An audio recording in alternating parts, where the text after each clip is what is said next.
Hi guys, what's up and welcome back to your channel Gravity Circle। क्या हाल चाल। और अभी 2-3 दिन पहले आई थिंक सीबीएसई ने हम लोगों के 9th और 12th बोर्ड्स के यानी सेशन 2022 एंड 2023 का सैंपल पेपर सभी सब्जेक्ट का लॉन्च कर दिया है। वैसे तो क्या होता है कि हर साल सैंपल पेपर आता है और कुछ हमें प्रेडिक्शन मिल जाते हैं कि यार भैया क्या होने वाला है, कैसे होने वाला है। तो आज हम लोग भी यही करने वाले हैं। तो बेसिकली क्या है इस सैंपल पेपर में, हमें किस तरीके से हमारी प्रिपरेशन को मॉडिफाई करना होगा, हमें किन चीज़ों पर ज़्यादा ध्यान देना होगा, किन चीज़ों को हमें इस बार छोड़ना पड़ेगा, वो हमें सैंपल पेपर बताएगा। तो चलो देखते हैं। सबसे पहली बात तो गाइस, इस बार आपका जो सैंपल पेपर आया है इसकी मार्किंग स्कीम की हम लोगों को बात करनी पड़ेगी। देखिए, तो ऑल इन ऑल हमेशा की तरह इस बार भी आपके क्वेश्चन पेपर के अंदर 35 क्वेश्चंस दिए गए हैं। मैक्सिमम 3 आवर्स का टाइम रहने वाला है इस बार भी, और आपको 70 मार्क्स का क्वेश्चन पेपर आएगा, यानी 30 मार्क्स आपके स्कूल टीचर्स के हाथ में होंगे। यहां पर कुछ इंटरनल चॉइसेस रहने वाली हैं। सबसे पहले आपको सेक्शन ए मिलेगा जिसमें कुछ 18 मल्टीपल चॉइस क्वेश्चन रहेंगे और ये एक मार्क के रहेंगे, यानी आपको 18 मार्क यहां पर मिलेंगे। अब मेरा एनालिसिस क्या कहता है? मेरा एनालिसिस कहता है कि अगर आप लोगों ने एनसीईआरटी को प्रॉपरली लाइन बाय लाइन नहीं पढ़ा तो आप ये 18 मार्क्स लूज कर सकते हो। क्यों सर? अभी मैं आपको कुछ एग्जांपल्स बताऊंगा। जब हम इन एमसीक्यूज को देखेंगे तब आपको समझ में आएगा कि भाई साहब लाइन बाय लाइन एनसीईआरटी पढ़ना कितना जरूरी है। और शायद इसीलिए हम लोग नीट और जेई वाले स्टूडेंट्स को भी और बोर्ड वाले स्टूडेंट्स को भी, जब मैं ग्रेविटी सर्कल पर पढ़ा रहा हूं इस सेशन में, मैं डिजिटल बोर्ड का इस्तेमाल कर रहा हूं तो बैकग्राउंड में एनसीईआरटी खोल के रखता हूं, टॉपिक कंप्लीट कराता हूं, एनसीईआरटी रीड कराता हूं, मार्क करने को बोलता हूं। तो जो बच्चा ग्रेविटी सर्कल के साथ में केमिस्ट्री की प्रिपरेशन कर रहा है उसके तो ये 18 में से 18 मार्क्स डेफिनेटली आ जाएंगे। और अगर आप लोग नहीं भी कर रहे हो और केवल एनालिसिस देखने आए हो, आप जहां से भी पढ़ रहे हो, आप लोगों को लाइन बाय लाइन एनसीईआरटी पढ़नी है। ये हमारा पॉइंट नंबर 1 निकल के आया। पॉइंट नंबर 2 जो आपको सेक्शन नंबर बी मिलेगा, सेक्शन बी मिलेगा, इसमें 7 वेरी शॉर्ट आंसर्स होंगे जो आपको 2 मार्क दिलाएंगे, यानी कुल आपको यहां पर 14 मार्क इस सेक्शन से मिलने वाले हैं। नाउ गाइस, यहां पर ध्यान रखना, वेरी शॉर्ट आंसर मतलब 1 या 2 लाइन में खत्म होने वाला। नाउ हमारा एनालिसिस क्या कहता है? हमारा एनालिसिस कहता है कि यहां पर आपको जो सवाल आएंगे यूजुअली ये कुछ ऐसी चीजें होंगी जो एक छोटी सी डेफिनेशन हो, कोई छोटा सा फॉर्मूला हो, या छोटे से फॉर्मूले के ऊपर कोई एप्लीकेशन हो, कोई छोटी सी नेम रिएक्शन हो, कोई छोटा सा कन्वर्जन हो। तो ये पॉइंट हमें यहां पर ध्यान रखना है कि अगेन ये वाला सेक्शन भी अगर आप एनसीईआरटी को लाइन बाय लाइन प्रॉपरली कर लेते हैं तो ये सेक्शन भी आपको पूरा बन जाएगा। यानी एनसीईआरटी का आपकी इस एग्जाम में बहुत ज्यादा वेटेज है और सीबीएसई ने बड़े दिमाग से इस बार ये प्लान किया है कि हम लोग सब कुछ इस प्रकार से प्लान करेंगे कि अगर बच्चा 12th की प्रिपरेशन कर रहा है, बोर्ड की प्रिपरेशन कर रहा है, तो उसको नीट और जेई में भी मदद मिले। हाँ, मैं आपको क्वेश्चंस देखकर बताऊंगा कि क्वेश्चंस का लेवल क्या है, क्या ये नीट और जेई लेवल को टच कर रहा है या नहीं, या फिसड्डी है, वो भी हम लोग बात करेंगे। हम सेक्शन सी की तरफ बात करेंगे। नाउ यहां पर 5 शॉर्ट आंसर्स रहेंगे, सबके आपको 3 मार्क मिलेंगे, यानी टेक्निकली ये 15 मार्क्स का सेक्शन है। ठीक है, ये तो हमेशा से आता है, कोई दिक्कत वाली बात नहीं। लेकिन गाइज मेरी नजर पड़ी सेक्शन डी पर। सेक्शन डी में आपको 2 केस बेस्ड क्वेश्चन दिए गए जो 4 मार्क के हैं। And to be very frank and honest, मुझे इस टॉपिक को देखकर 2 सेकेंड के लिए लगा कि बेटा ठाकुर तो गियो, यानी लगी अपनी वाट। लेकिन सैंपल पेपर में क्वेश्चन को देखकर मुझे ऐसा फील हुआ कि नहीं यार, आखिर है तो अपने ये सीबीएसई वाले ना, ये नहीं कर सकते, तुम्हारी 12 नहीं बजा सकते, ये सब कुछ आप समझ जाओ इजी ही होने वाला है। ठीक है, सेक्शन ई, यहां पर आपको 3 लॉन्ग क्वेश्चंस के जवाब देने पड़ेंगे जिसका आपको यहां पर अगेन 15 मार्क मिलेगा और केस स्टडी का आपको 8 मार्क्स मिलने वाला है। ठीक है, यहां पर सारे क्वेश्चंस कंपलसरी हैं, यानी कि आपका सेक्शन 1 2 3 4 5 यानी आपका section A B C D इसके सारे क्वेश्चंस कंपलसरी हैं। आप लॉग टेबल और कैलकुलेटर का इस्तेमाल नहीं कर सकते, वो हमें भी मालूम है कि हम लोग लॉग टेबल और कैलकुलेटर का इस्तेमाल नहीं करेंगे, ठीक है। अब यहां पर गाइस मेरा जो पूरा प्रेडिक्शन है, जैसे मैं आपको कुछ क्वेश्चंस के लेवल अगर यहां पर बताऊं तो देखो मुझे क्वेश्चन नंबर 5 बड़ा अच्छा दिखा। देखिए क्वेश्चन नंबर 5 एक्चुअली इन्होंने बोला है ये आपके एनसीईआरटी से ही उठाया गया है, वैल्यूज भी आपको एनसीईआरटी में दे रखी है। इनफैक्ट अगर आप एनसीईआरटी का एग्जाम्पल और इंटेक्स क्वेश्चन करोगे तो आप क्वेश्चन देखे बिना आंसर लगा सकते हो, है ना। तो यहां पर एक्चुअली जो आपको ग्राफ दे रखा है, आपको इसको स्केल पेंसिल लेकर इधर मार्क करना पड़ेगा ताकि आप ये वैल्यू निकाल सको। और ये जो विजुअली इंपेयर्ड स्टूडेंट्स हैं, है ना, ऐसे स्टूडेंट जो विजुअली थोड़े से चैलेंज्ड हैं, उनके लिए क्वेश्चन नंबर 5 में डायरेक्टली यहां पर आप लोगों को वैल्यूज दे रखी हैं। तो ये जगह मतलब आपको यहां पर ग्राफ में थोड़ा सा ध्यान देना पड़ेगा। लेकिन आप यहां पर एक बात देखो कि आप यहां पर कोई भी क्वेश्चन देख लो, ये कोई भी क्वेश्चन देख लो, हर क्वेश्चन एनसीईआरटी से आया है। इनफैक्ट ये जैसे अमाइंस का क्वेश्चन है, ये तो पैराग्राफ के फॉर्म में दे रखा है। ये अल्डिहाइड एंड कीटोन्स के टेस्ट ये डायरेक्टली पढ़ाए जाते हैं। यहां पर ये वाला question crystal field splitting energy वाला, ये डायरेक्टली एनसीईआरटी में दे रखा है। यानी इस पूरे सैंपल पेपर के अंदर मुझे कोई क्वेश्चन ऐसा नहीं मिला जो आपके एनसीईआरटी से ना आया हो। यानी मैं कहूंगा कि ये डायरेक्ट एनसीईआरटी से इन्होंने छांट छांट के क्वेश्चन बनाए हैं, छांट छांट के क्वेश्चन बनाए हैं। ये वाले आप देख लो, ये भी आपके ग्राफ आपके एनसीईआरटी में है आरएनएस इक्वेशन का, ये वैल्यू आरएनएस इक्वेशन वाली, ये यूनिट आपकी रेट लॉ इक्वेशन की, ये आपका FeSO4, ये सारे क्वेश्चंस सब कुछ एनसीईआरटी से आया हुआ है। मैं आपको यहां पर 1 मार्क के क्वेश्चन के बारे में तो बात कर चुका हूं। असर्शन एंड रीजन भी दिखने में खतरनाक है, सब एनसीईआरटी बेस्ड है। मैं आपको इसके आंसर की नीचे दे दूंगा, मतलब डिस्क्रिप्शन बॉक्स में मैं आपको इसका लिंक मेंशन कर दूंगा कि आप क्वेश्चन पेपर भी डाउनलोड कर लो, आंसर की भी डाउनलोड कर लो। उसके बाद सेक्शन सी थोड़े बड़े क्वेश्चन है, लेकिन देखो एनसीईआरटी वालों की और सीबीएसई वालों की वही पुरानी आदत, देखने में सेक्शन सी आपको बड़ा सेक्शन दिखाई दे रहा है, इसमें 3 मार्क के क्वेश्चन आ रहे हैं। लेकिन करना क्या है, आपको the section contain 5 question with internal choice in 2 question, यानी कोई 2 क्वेश्चन में इंटरनली इन्होंने चॉइस दी होगी, वो हम देख लेंगे। लेकिन देखो question number 26 A B C 3 part में टूटा हुआ, question number 27 A B C 3 part में टूटा हुआ, question number 28 A B 2 part में टूटा हुआ।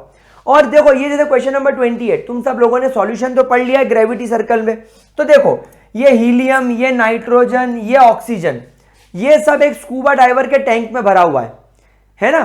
तो ये एक्सप्लेन करना है कि क्यों भरा हुआ है, हेनरी लॉ क्या होता है। भैया हजारों बार हम ये पढ़ चुके हैं, हम इसे हजारों बार पढ़ चुके हैं, तो मुझे नहीं लगता कि आपको यहां पर किसी भी तरीके की कोई भी प्रॉब्लम होगी। अब देखो जैसे ये केस स्टडी वाला क्वेश्चन है, now have a look at this case study वाला क्वेश्चन।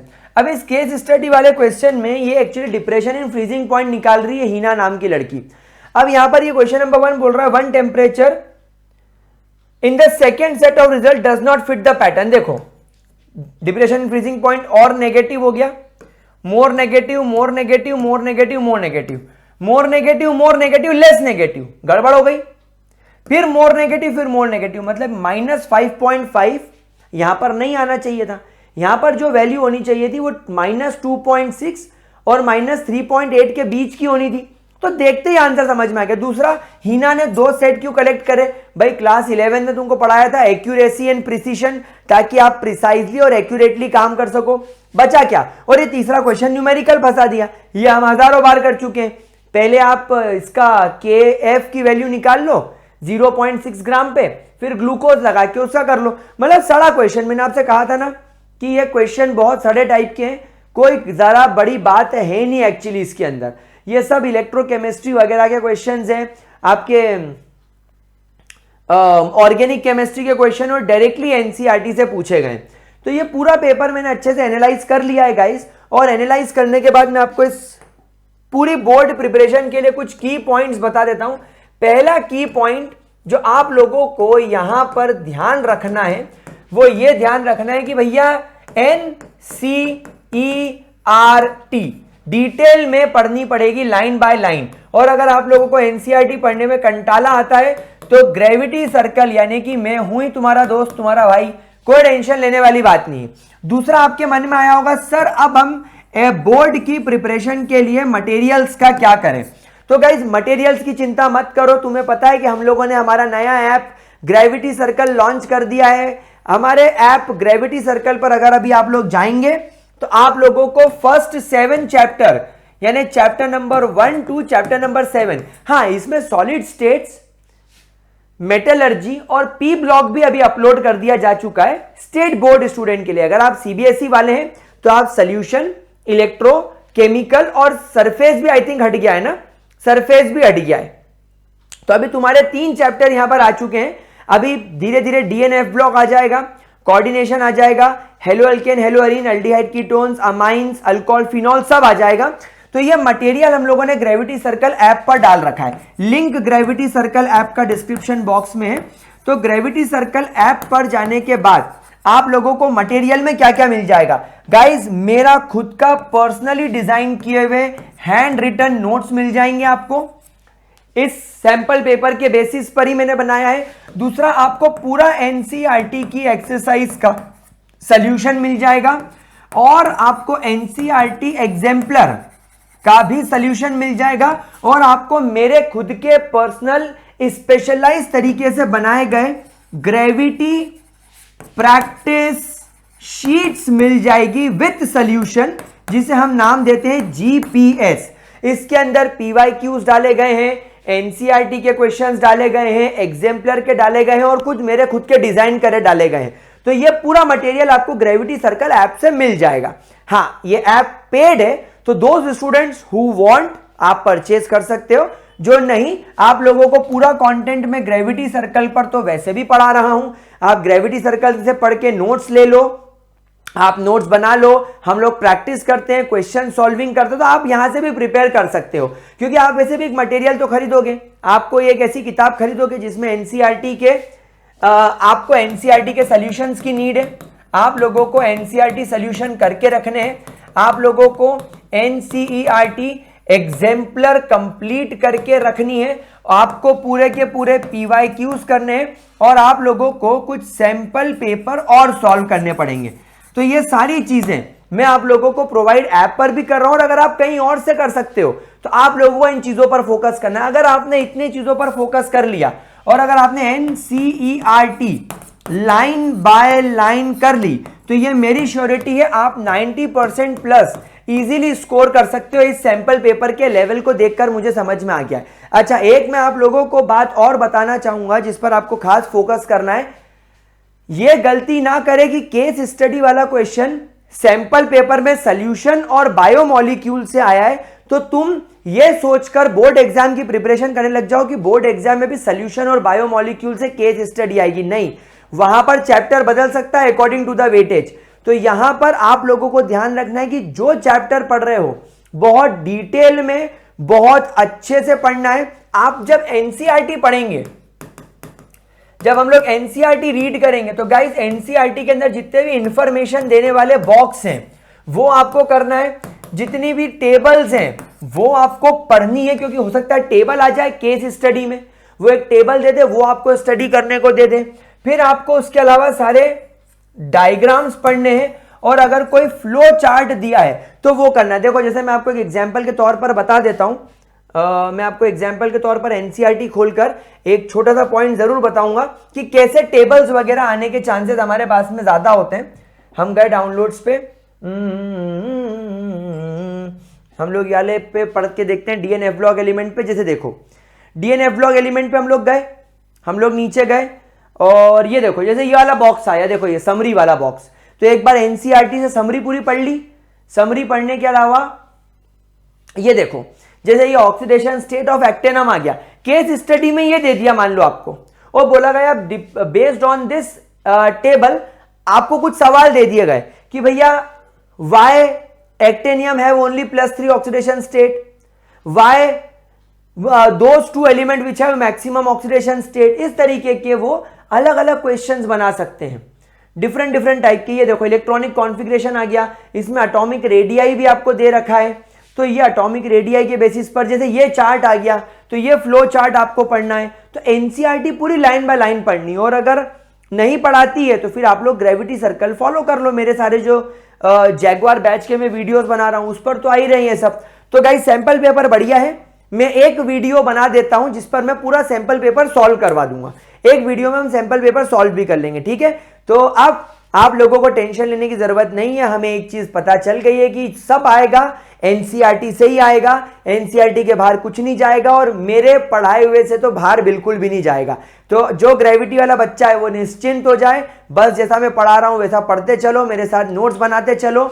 हमारी ऐप से चाहो तो आप लोग ये सारी चीजें डाउनलोड कर लो, रख लो, आप इन ऐप उन्हें चला सकते हो। ऐप का लिंक भी डिस्क्रिप्शन बॉक्स में दे रखा है, ये सैंपल पेपर का लिंक भी डिस्क्रिप्शन बॉक्स में दे रखा है, डाउनलोड कर लेना है। एंड ऑल द बेस्ट, 4 देंगे इस बार।